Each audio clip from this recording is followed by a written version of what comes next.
Meta, the parent company of Facebook and Instagram, will be ending, supposedly, according to Mark Zuckerberg, their fact-checking program and lifting speech restrictions as a part of an effort to restore free expression on their platforms.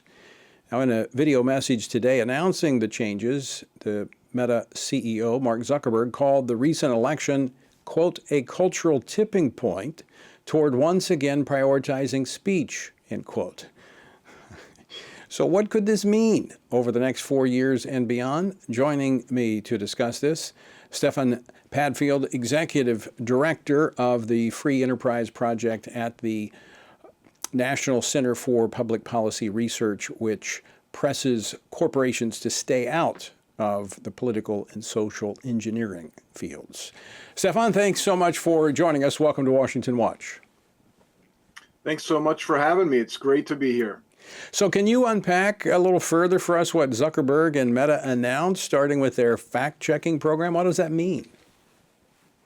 Well, it seems to mean that while they have previously relied on third parties and algorithms to essentially take down posts and comments, that they're basically shifting to the system that we see, many of us that use X, formerly Twitter, where the post will stay up absent some really glaring, egregious could be child sex trafficking, something like that, that might take it down. But anything other than that, I think Zuckerberg was quoted as saying, if you could say it on the House of Congress, then you can say it on our sites now, would just get community notes that would, clarify, provide various perspectives. And so certainly seems like a step in the right direction. We have certainly complained, those of us on the right, for a long time about how these fact checkers, quote unquote, unbiased fact checkers, were really just partisan, left-leaning, censorship shops. And so it does seem to be a step in the right direction. But as always,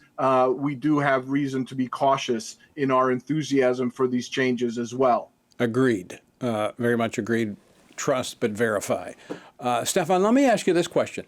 Would we be having this conversation if we were looking at Kamala Harris as president?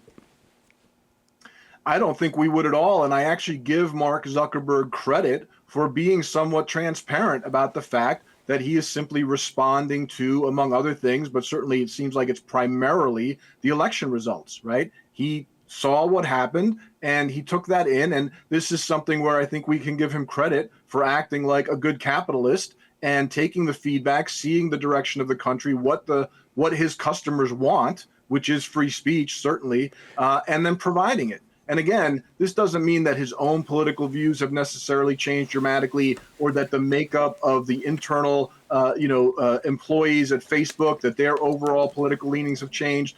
But it clearly would not happen. I think that's fair to say, and I think that's what he's telling us without the election. But still, there is something to feel good about, that he is actually being responsive to that rather than doubling down and trying to create, I think one of the alternative platforms is Bluesky, I believe is the name of it, where they sort of try to create the old leftist censorship utopia. And I think that's not faring very well. So he could have done that, but instead he's actually trying to provide some free speech and give the users what they want. And we should reward that.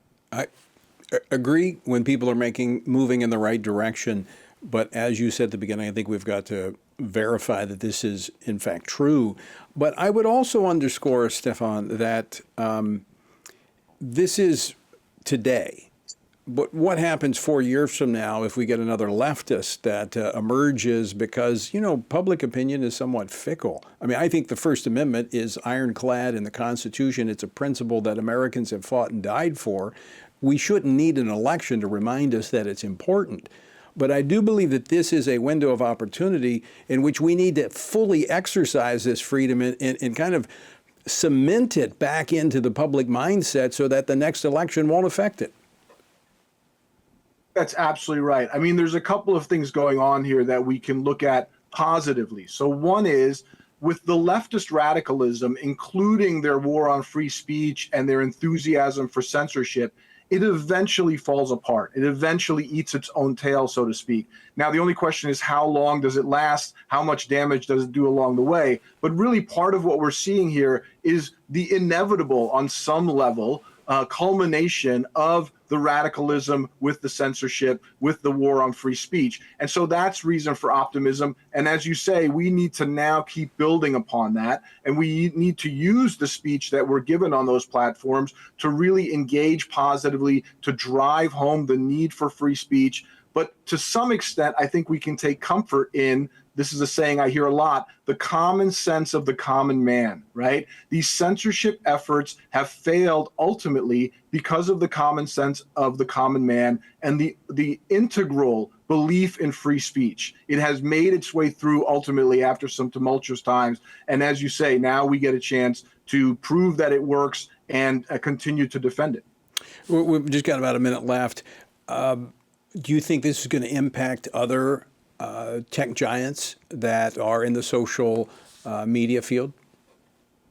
I think it has to. Now, some will try to differentiate themselves, right? So again, I think Blue Sky is the other network that's trying to sort of position itself as the old Twitter. But at the same time, it's hard to ignore when a force like Meta, when a person like Zuckerberg sort of just tips his hat to the cultural shift and makes this dramatic change. So I would expect to see more rather than less. It's similar to what we're seeing with a lot of corporations walking back DEI right now. Right. We're seeing more of it rather than less once the truth breaks out as to how problematic the left's agenda is.